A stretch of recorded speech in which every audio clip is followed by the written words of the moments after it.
So we can try and plan next week. We'll see what we can do.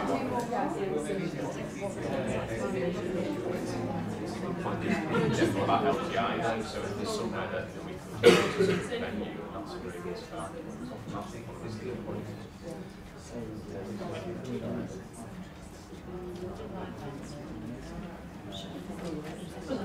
She managed to sit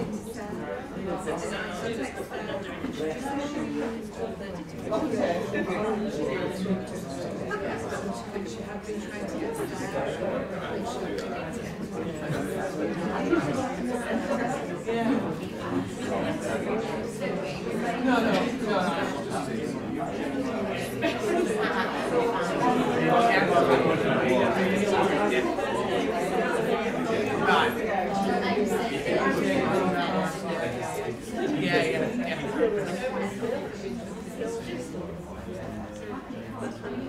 Okay, good afternoon everybody.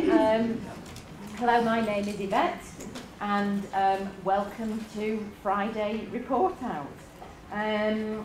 It's really lovely to see so many people in the room. We've got 2 value streams reporting out, we've got somebody picking up their advanced lean training certificate, and we've got PICU reporting out as well on some of the improvement work that they've been doing. So we've got a full report out. I think we're still basking in the glory of our NHS 70 celebrations and our media profile. This week in Leeds, we're having the Clinical Research Facilities Conference, and you're probably thinking, what's that? But actually there's over 250 delegates, in fact I think there's over 350 delegates at the armories, all from large teaching hospitals with clinical research inpatient facilities. And they're visiting Leeds and saying what a great place it is. And on the back of our previous TV things, we've had lots more media inquiries about programmes that they're interested in doing with us. So we'll explore those. Some of them are not great, some of them look like they might be good opportunities. So Leeds is raising its profile once again. So we're going to hear from acute medicine today. We're also going to hear from outpatients and in particular ophthalmology. So the first value stream up is the value stream 4, which is outpatients. And Danny Wignall and his colleagues Janice, Helen and Dionys are here to tell us about their progress in scheduling, and this was after their 3rd RPIW. That's right, so yep. Thank welcome. You.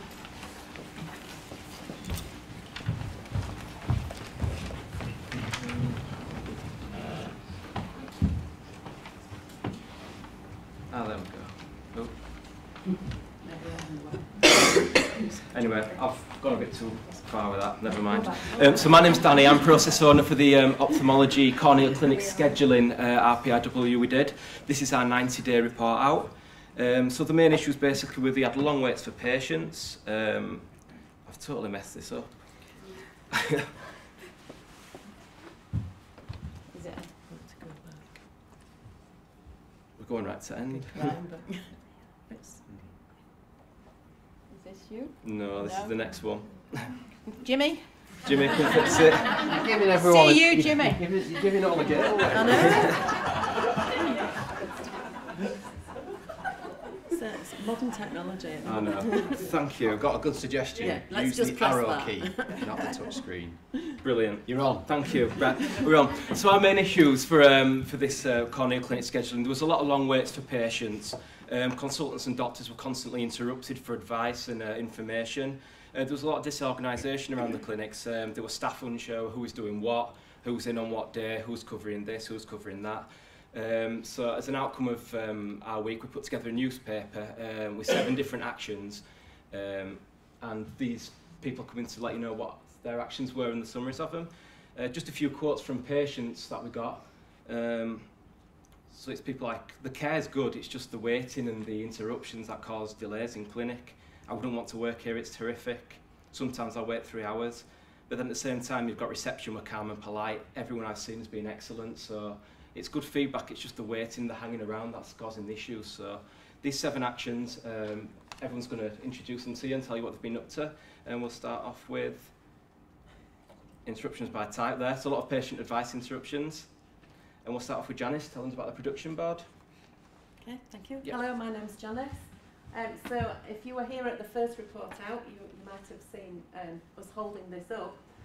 This was a production board that we trialled, and we felt immediately there was some use in that because we were able to identify there was a consultant that had gone to theatre, so it was visible to everybody working in the clinic that that person wasn't going to be available, and that the YAG laser wasn't working. So, oh, thank you. So, not a great picture, but this is the actual production board now that they've got in main clinic. There's been a few teething problems with it. It took a while to get it on the wall, and the magnets aren't great, so the names keep sliding down, but we've got some more magnets on order, and we feel that there needs to be a little bit more colour in it, but it's a work in progress. Staff are beginning to engage with it. We're getting names of all the clinics that are running on the actual session, and we can tick off when they're present. And again, we can also identify any issues in clinic. So this week we've agreed with Dionis actually that we're going to get a team agreement so that all the nursing staff know where the information is available for the clinics and who should be in clinic, so anybody can actually put the names on the boards, not just the senior team. So work in process, but I think it's going to be a good thing once it gets going and it's embedded in clinic. Okay, thank you, Janice. So I'm Dionis, one of charge nurses in the clinic, and we've been working, as a team to try and improve the patient flow.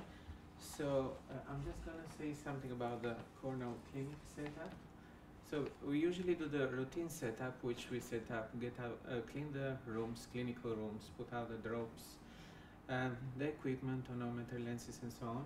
But however, in addition to this, Miss Anand has created a special list of items that are usually used in corneal clinics, and this item now are placed on these clinics.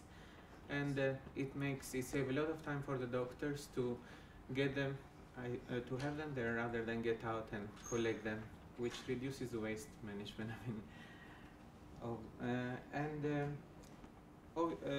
In top of this, the ordering of this item is monitored carefully because we got ordering from the store department and online as well, which is done on house. And we keep an eye always in the whole department as part of it in IT problems, and once they report, we deal with them promptly, because especially our documentation is printed on the rooms, on the clinical rooms, so it makes it's crucial for the computers and printers and everything else to work properly. And we're gonna have, as Johnny says, the team agreement as well, which is in work in process. To basically, so all the staff will be aware what's happening, when it's happening, and kind of is going to be a communication tool and something that we'll implement. And as finally, the whole team has supported, this project, the clinical team, all my colleagues that you see here, our sponsors, Helen and Debbie, and everyone, is quite positive because everything that brings something towards patient experience and make the staff working easily and kind of more effective for department, it's a kind of improvement for LTHT in a whole, I guess. Cool. Thank you. Thank you. Okay. So we introduced the imaging tray in clinic. It's being used in the refractive unit outside the doctor's rooms on busy corneal clinics, as this reduces the time spent moving around the clinic, filling in and distributing forms to the photographers, therefore being more efficient. On less busy clinics, it will remain in the main clinic area. We also thought it would be useful to show the location of the tray on the production board, now we've got it, at the start of each clinic session so that both the clinicians and photographers are aware, as well as other staff in the clinic area.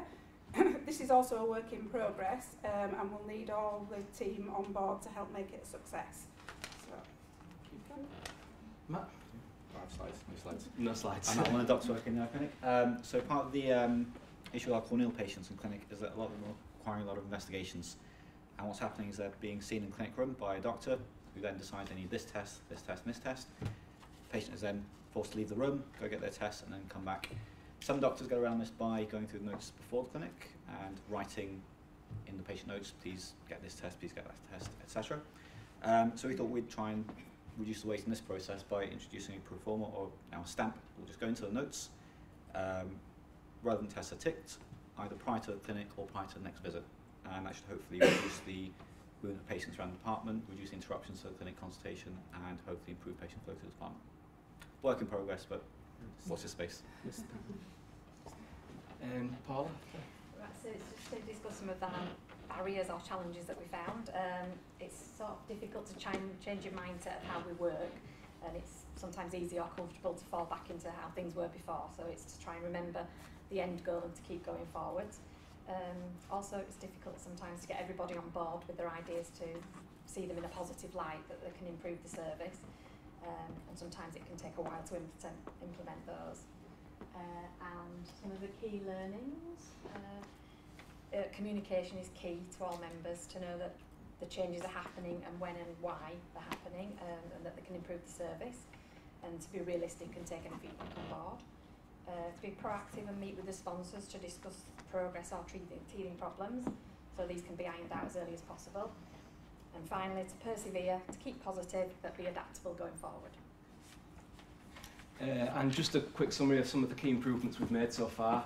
So when we first started 90 days ago, the average time for a clinic from for a patient from check-in to leaving the department was just over 43.5 minutes. When we remeasured in May, it had gone down to 37 minutes. June it had slightly risen again, and we're still working on July's at the moment, so that looks like coming down a little bit again. So overall it's kind of stayed stable, but the interruptions, as you can see at the bottom, that's dropped down. So from, I think it was 30 interruptions, for 30 patients there were 40 interruptions, and now it's half to what it used to be. And the work in progress, the number of patients in the process at a particular time, when we first measured it was 13, and when we measured yesterday it was down to 9 patients. So that's less people in the system at one particular time. So all these little things they're all making a little difference, and altogether it will make a big difference. So we're not closing this RPIW down, we're going to keep it going and keeping up the hard work. Thank you.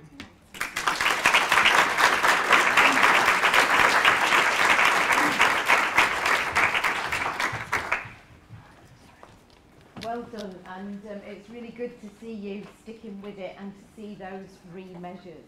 And I think we found in some of the other RPIWs that some, you know, when you do the test week, the RPIW week, you can get it down to almost perfection, and then it can be a little bit disheartening when it goes up again further on. But actually, if you keep at it, as you said, Danny, it's incremental changes and they all add up. And hopefully it feels less stressful for the patients who are going through the process, and also for the staff who can see how many patients are waiting and how long people are waiting. So well done. So now can I invite, I think Helen and Nadine. I'm not sure if anybody else is coming with you. Is James? Yeah, come on, James, as well. From Value Stream 5, RPIW 3, 90-day report out about your MDT meeting. All from acute medicine. Right, is this ours? Yeah. Oh, yeah. Jimmy.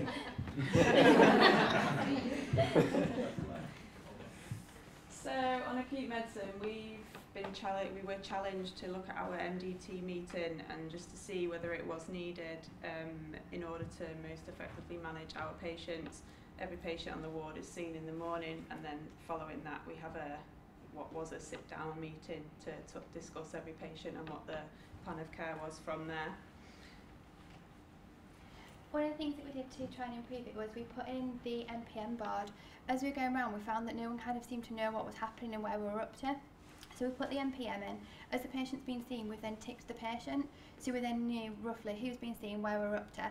At the start of it, we was also writing on an EDAT on it, so that the EDAT team knew who they had to see, so that then they could be seen whilst ward round was ongoing, so that when we came to our MDT meeting, they'd already been seen and we knew what was going on next.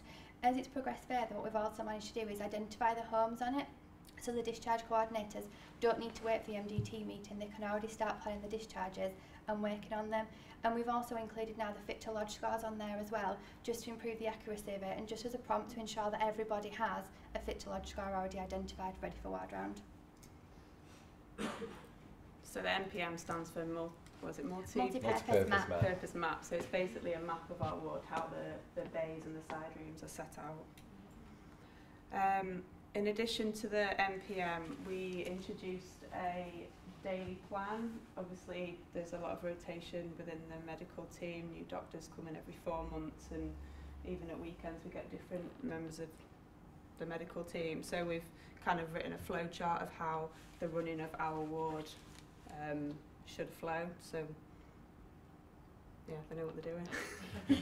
To go alongside it, we've also put in a little plan of how to present a patient, because again, different doctors asking for different things, so just as a bit of a standardisation, so that again, the junior doctors, when they come to the ward, they know exactly what we're wanting to be said in the MDT meeting, which helps just to reduce it down and we're not getting unnecessary information that can be discussed at other times. Then looking at the target progress report, the lead time when we started was 40 minutes and 30 seconds.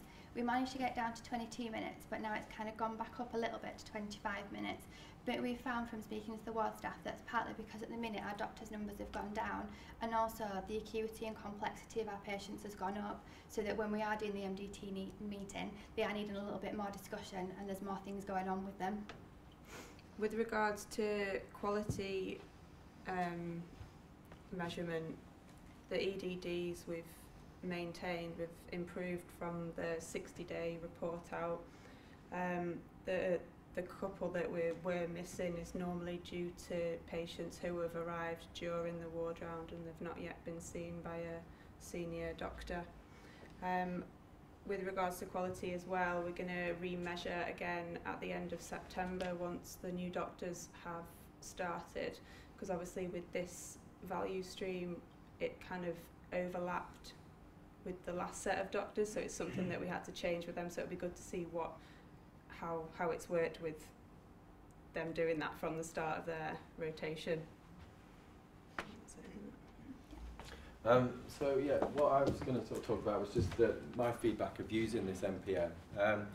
So as Nadine and Helen have already said, what we were finding with there's various different stakeholders in the ward not really being aware of what the progress was at the time. What this has enabled us to do is, from the very beginning of this, a visual aid to guide everybody to know where the processes are, where the deficiencies are, and actually timing. So everybody's working towards the same goal. And most of us are really visual thinkers, so we don't really want to have lots of posters on the wall that sort of blend into the background with just loads of words that people fail to actually read.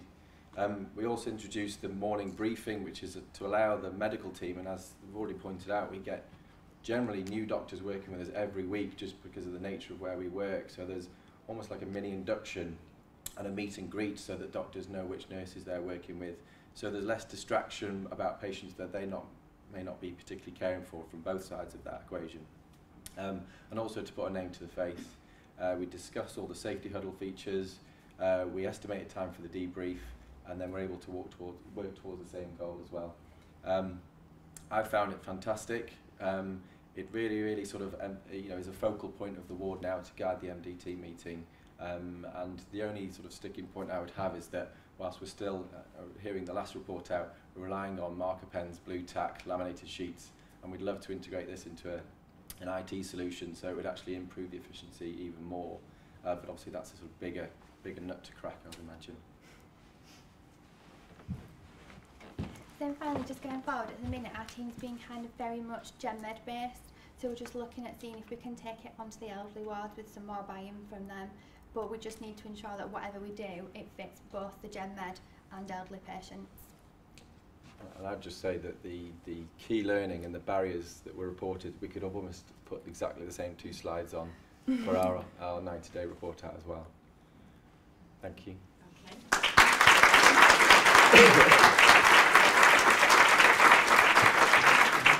Thank you very much. And again, it's really great. I think I've been to all of the report outs on this RPIW, and it's really good to see how everybody sort of goes through that bit of a dip and then back up again. So so well done, and keep going. So the next thing on our agenda is to present the Advanced Leaning Training certification to Dr. John Oram, who is one of our consultant intensivists, anaesthetists and lead clinician for intensive care, and also from our serious incident investigation team. So John, many congratulations, and we'll give you a big round of applause.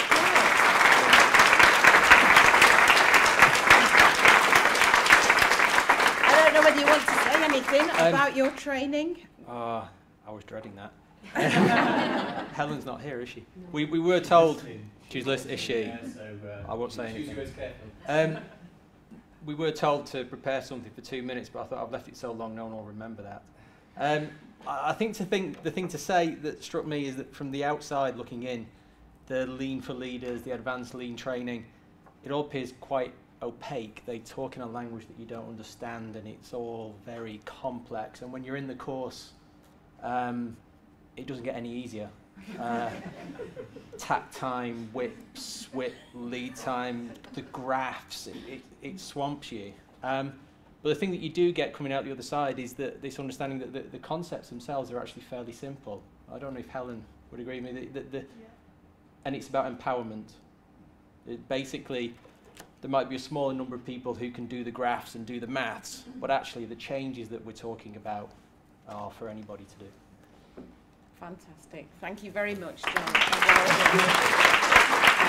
And when he says work, it means work in progress. There are no whips involved in that training. So, unless you don't hand in your homework. Right. Okay, so now Sean. Sean Cooper, who is from Paediatric Intensive Care, one of our consultants there. And due to pressures of work, Sean's had to come on her own. So I hope you're all going to give her a very warm welcome while she talks about some of the improvements that have happened in paediatric intensive care. Thanks, Yvette. Thanks for inviting me. I think I'm at the right meeting. My presentation is quite different to everybody else's. That's fine. I'm Sean, and as Yvette said, I work in children's intensive care at the Children's Hospital. So thanks for inviting me to present our model of peer support after significant and traumatic events. So we had a need for this on our unit because you can all probably imagine that working with children who are critically ill is a fairly stressful environment. We recognise, like every other unit in the trust and probably the country, that we have an increasing balance of less experienced staff, nurses, doctors. At the time when we started, it was about 2.5, 3 years ago, we had very poor retention of staff, particularly Band 5 nursing staff. They were leaving in droves. And we also bore in mind some research that applied to us called Mind the Gap. Now, some of you may have seen this already, I'm sure you have, but just for those who haven't, it's absolutely fascinating research come out of Birmingham about 3 years ago, looking at, for the first time, the 4 generations of nurses working in the NHS together. They've looked at the different generations and described some typical characteristics of the generations, down from baby boomers down to Generation Z. And it's a fascinating read if you're interested. And in particular, Generation Y there is about 1/3 of the NHS workforce at the time this research came out. It's definitely a large proportion of our workforce on PICU, and these are the generation that we were concentrating on trying to retain. And I'm just going to read you out a few of the typical characteristics. I need frequent recognition and feedback. I will change jobs if my needs are not met. I want a sense of community in the workplace. I need mentorship, coaching and reassurance. My development relies on support and feedback, and I have high expectations. And of course this research was nursing and midwives, but actually it applies to all walks of life, whether you're a teacher, a doctor, and you know, we know how our junior doctors are feeling, and I think it applies very widely, not just across the NHS. So what we needed at this time, we knew we needed a way of supporting our staff after traumatic events or anything that could cause distress, and we were very mindful that we didn't want to cause any harm by doing so. We needed something that we could deliver ourselves as jobbing doctors and nurses. We didn't have any psychologists attached to our unit at the time. We're very fortunate to have that now, but at the time we didn't. And obviously we're all doing a job, and we needed to somehow fit it in as well to our normal daily practice, because we can't just wander off the unit for 2 hours to have a nice touchy-feely debrief. You know, we need to actually fit it into the working life. We did note, you know, Googling around and knowing people who work in various services, that other organisations managed to build in a culture of daily staff support within their shifts, so it is achievable. So what we decided to do, we developed a very small team who, I'm sad they're not here with me today, but there was actually 5 of us that developed the project, and we involved a psychologist who we were very lucky to chance upon, a friend of a friend who had experience of working with the military in Afghanistan. She'd worked with victims of the Paris terror attack, and she's recently done work with victims of the Manchester Arena attack, so she's very experienced in this. And she trained us basically in the core principles that we needed to be able to support our staff. And what I'm sure everyone knows now, these things are very important for everybody. Actually, working in critical care, they're vital. You can't really maintain a career in my specialty without knowing how to look after your health and well-being, knowing how to be resilient, and how to encourage this in your colleagues. She taught us about how to recognise the signs of burnout and post-traumatic stress, not just in ourselves but also in our colleagues, and what to do about it if we see these things. Some of you might know a bit about post-traumatic stress or not, but essentially it is an extension of the normal reaction to a stressful event. So some very distressing symptoms: avoidance, re-experiencing, can't function at work or at home, on the hyper-alert, hyper-arousal, and these are all things that are very normal after some events, but if it goes on for longer then it's PTSD. We looked at the evidence. There's plenty written about debriefing and in the NHS staff and the impact of trauma, but that's not all very good quality. The good quality research has been done on this kind of debriefing, which is the correct term, and it's important when we interpret the literature, because the randomised controlled studies of debriefing have looked at debriefing in the military, or the more complex stage process of helping an individual to process an event.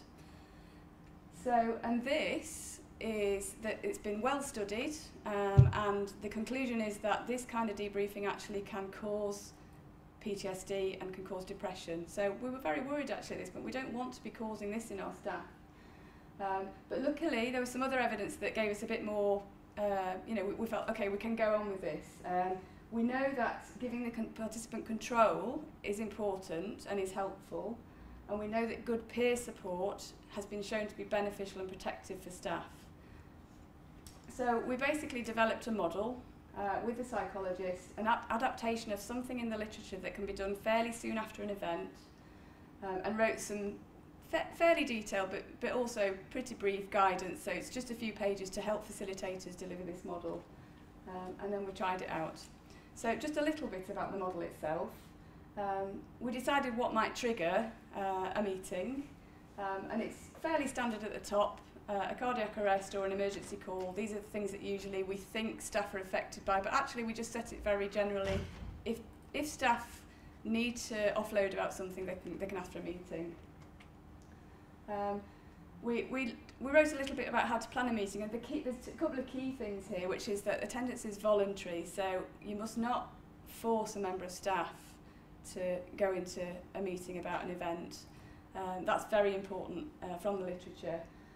And also to involve the nurse in charge of the area in planning the event, because to fit it into the working day, you need to work out what works best for the ward. The meeting itself is actually the most kind of open thing with no agenda, because it's very much about what the people in the room want to talk about. But we set some ground rules, which are fairly common sense, but it just helps to read it out to the team at the start. So it's going to be safe and supportive, it's going to be confidential, everyone's going to have a chance to talk, and we do take minutes in the meetings as well. We bore in mind confidentiality is very important, so everything is anonymised, and we don't name patients, we don't name staff. You don't need to read all that, but it's just to show you that quite a lot of thought has gone into what we do afterwards. Again, confidentiality. We signpost staff to how to get help if they're struggling with an event. And actually, that's just the normal things you do, but it's just having it down in writing and telling them, so you know who to go to seek support for. And we make sure we follow that to a T with everyone. So there's actually quite a lot about sources of support that we give every member of staff that's been involved in an event now. So that's kind of nuts and bolts of how it works. We had a lot of success at the beginning in terms of we found that it actually can be done. You can take a group of staff from a busy working environment, you can take them for a short amount of time and help them to process an event. The MDT interest was absolutely amazing, and I was so proud to have. I had a cardiothoracic surgeon in some of mine, general surgery, paediatrics, anaesthetics, junior staff, senior staff, all sorts. So that was really great. What we found straight away was lots of useful clinical learning came out, even though it was aimed at psychological support. People wanted to talk about the clinical side, and that was very much helping quite junior members of staff help them to cope, because then they had better clinical understanding. So that was a theme that came through that we weren't necessarily expecting. And everybody that came seemed to like them. We also had, as you'd expect, teething problems. And the main thing was there weren't enough of us doing it. So for quite a long time there were only 3 of us that actually stood up to doing we trained quite a few people, but there's only 3 of us that had the confidence and the motivation to actually deliver these. And so obviously that meant we missed a lot of opportunities to deliver them, or we had to deliver them the next day or so, or the next week. I've put motivation in because if I'm on a busy shift and I've had a very stressful shift myself, it's quite a big thing for me to then deliver one of these, organise it. So it's at times it was hard to keep it all going. And a big thing was kind of changing mindsets of staff. So and I think we've come a long way, but we still can improve, and we're still not there, because we want people to ask for the meetings. And at the moment we're still offering most of the meetings. But it's definitely changed in terms of people know all about it now. We have collected a bit of data. I haven't got any graphs, because I prefer this, because this shows you that it can happen any time of the day or night, and we've done. Most of my work is out of hours, so you have to be able to deliver it at 2 AM in the morning. That's part of the model, and we do deliver it at 2 AM in the morning. The average is we do one about once every 2 months, so it's not overwhelming. You can fit it into your life.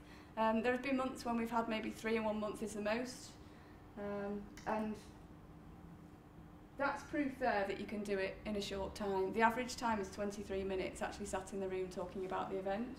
The shortest have been about 10 minutes, and the longest has been 40 minutes. So it definitely can be achieved. So it was a PICU project, but it quickly took us all over the Children's Hospital, because the children don't just have events on our unit, they usually have them somewhere else.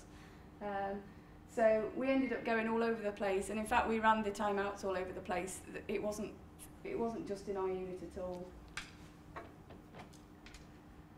I just want to pause on this slide, because I know 2 people in this room.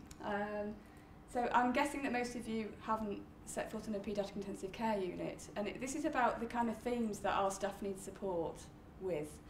And we have to take it back to the patients and the families, because we're all here for the patients and the families, and this is what they're experiencing. And of course it's so traumatic for the children and their families, but also it's traumatic for the staff. So the staff are focused on excellent patient care, but part of our job is supporting the families going through this awful thing, And then the staff will experience secondary trauma because of that, and that's what this is about. And these are the themes with patients that staff particularly need support with, which is CPR, and most of our CPR is done on infants and young children. And in particular, it's the unexpected cardiac arrest. It kind of links into the work with adults about recognising the deterioration in patient, because if you haven't recognised your patient is at risk, then it seems to be more traumatic for staff. Major hemorrhage was something I wasn't particularly expecting, but for all kinds of reasons, major hemorrhage is very traumatic for families and staff. And then organ donation, end of life, paediatric major trauma in particular is traumatic. So these are the themes that came through that we ended up doing a lot of support with. And some of them don't fit into our timeout model, because the model works really well if you've got acute events and you can bring everyone together and talk about it. But if you've if you've got a traumatic brain injury, for example, the care might go over several shifts, involving more staff, and so then you'd have to bring them back on a different day, and you can never get them all back, so that's a bit more difficult. I won't focus on this too much, but when you sit everybody in a room, human factors always comes out, and it's always useful learning, teamwork, communication, hierarchies, etc. So we collect evaluations. So when we set it up with the psychologist, she said you've got to evaluate, you've got to find out what your staff think when they leave the room. So everybody gets a form. Nearly everybody finds it useful, and 100% to date, 100% walking out that room have said they'd recommend it to somebody else. And we've got some really nice free text comments. So this is all obviously qualitative, but these are the themes that come through. People do find it supportive. This theme of people saying that their colleagues in the room being very honest and open was written again and again and again. And people do find it educational, and we get a lot of little ideas for improving practice that the people in the room, because they've been involved in picking apart what happened, they feel very empowered to then go and make the little change, the action, that they'll often do it the same day, in fact. I put a few quotes. I don't know if we've got time to look at the quotes. Can you read them from the back? I'll just let you read the quotes for a minute.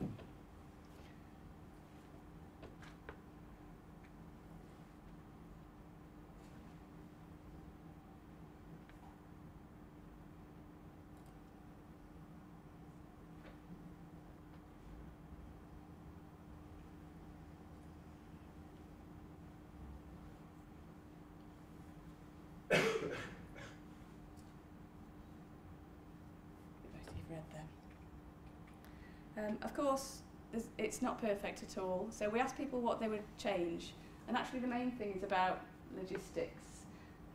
The big thing is that people would like it on the same shift, because it's actually impossible to get the whole member of the team together if you let them go off shift. And of course I said before that you're not mandated to go, but it's vital that you invite everybody, and so they've all got the opportunity to go. So that was the main thing people would change, is that they would like it on the same shift if it didn't happen. Although one person felt it was too early, so it's, there's always going to be people who perhaps think they're not ready for it. And the environment sometimes it's a bit of a struggle finding the right place to do it, and I've definitely done it in a patient bay at least twice during the night with no parents around, but the patients, because it's, you've got to fit it into work, and you've got to find a room. It's quite hard to find a room in A&E or on some wards where you can actually sit quietly for 20 minutes. So that's it really, just a couple of slides about how I see the future of it.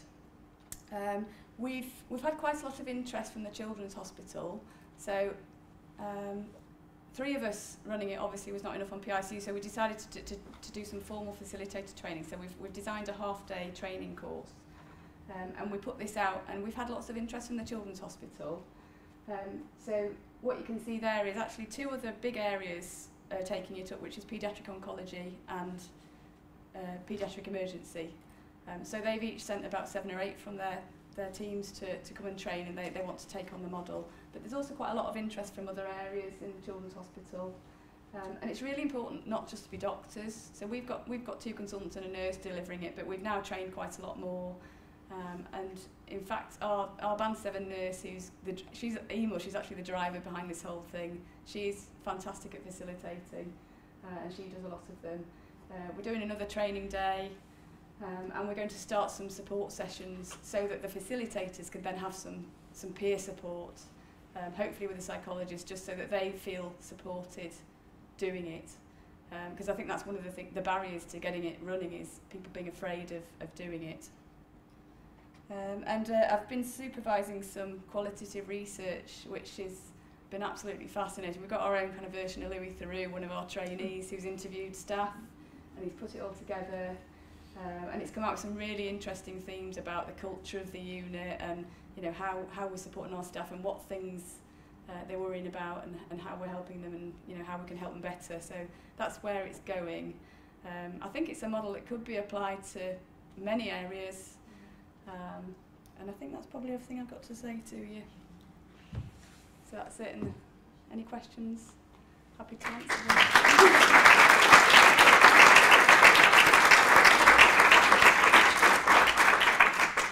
Thank you very much indeed, Sian. That was really useful, and I'm sure it's resonated with lots of people in the room, and I bet you're going to be inundated for some facilitator training now.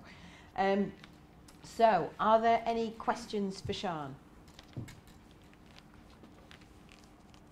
Any?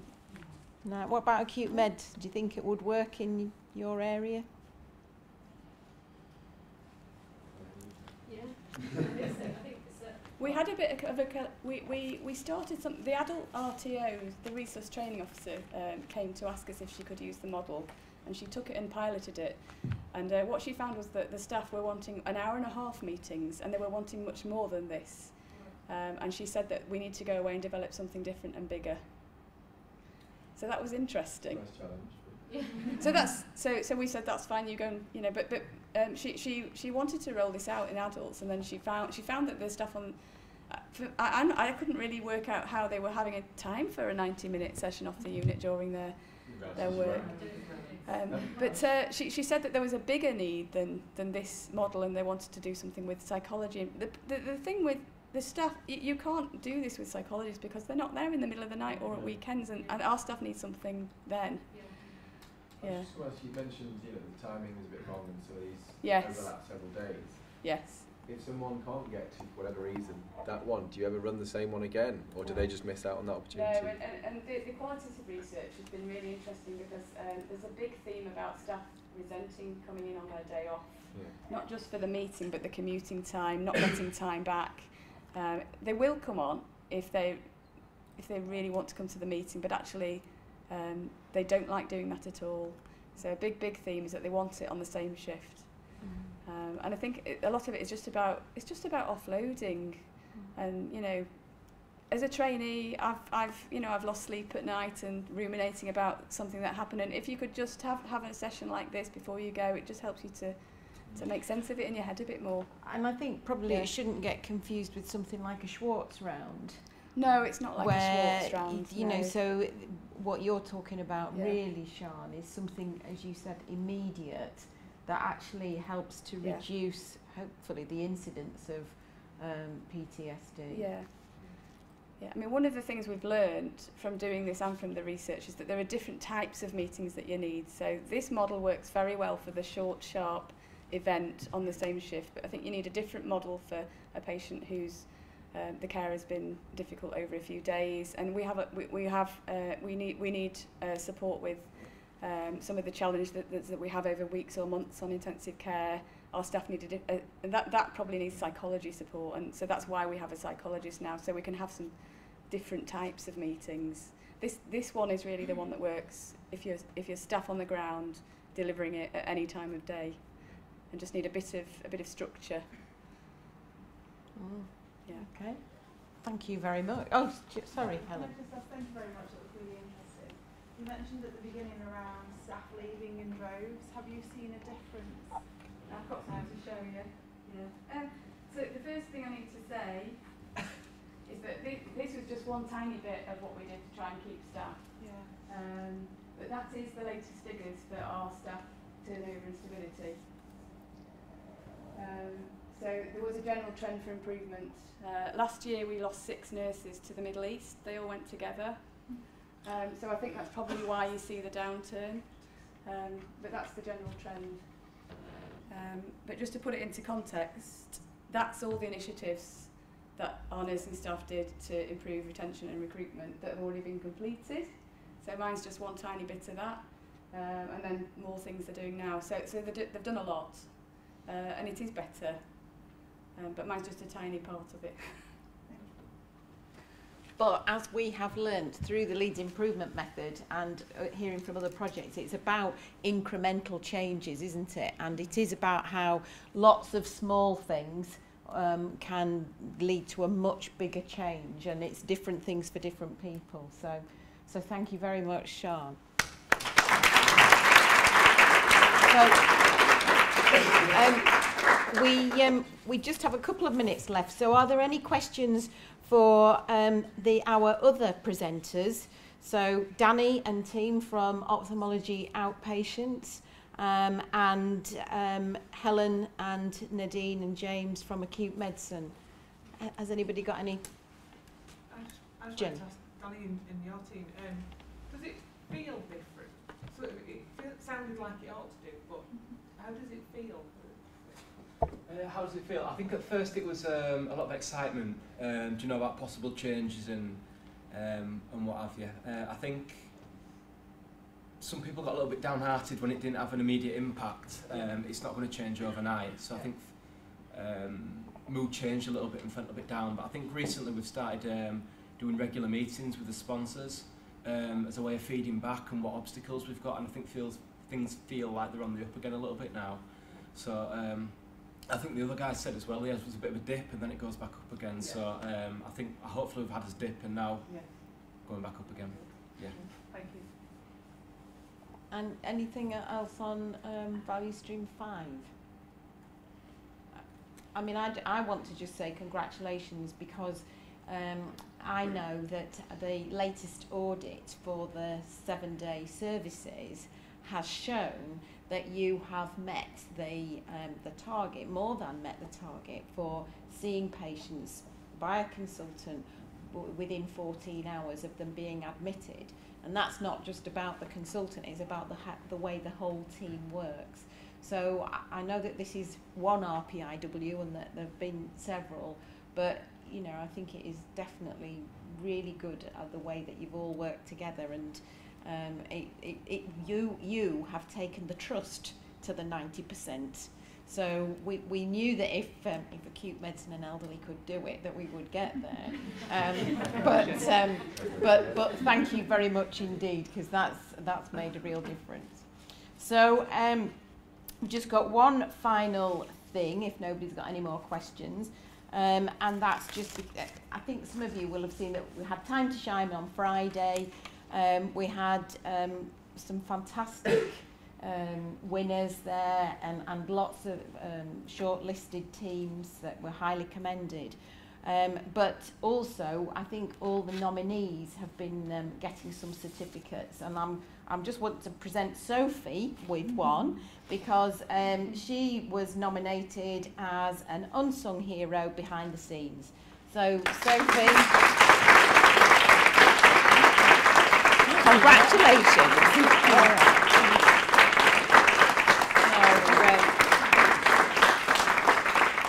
So I hope that all of you are still enjoying the Time to Shine celebrations, and the fact that so many people were nominated. It's great. So I think that's the end of Report Out now. So I'd just like to thank all of our presenters. We've got Danny, Janice, Helen, Paula, Dionyse, Matt, Helen, James, Nadine. We've got John getting his certificate, Sian for a wonderful PICU presentation, and Sophie. So thank you very much, everybody. That's the end of this week's Report Out. Our next Report Out is in 2 weeks' time. Are we here, Jimmy? Yeah, we're here. And we're going to try and make sure that we get the balance right, and we've got some coming up at the LGI in the future. But thank you very much, everybody.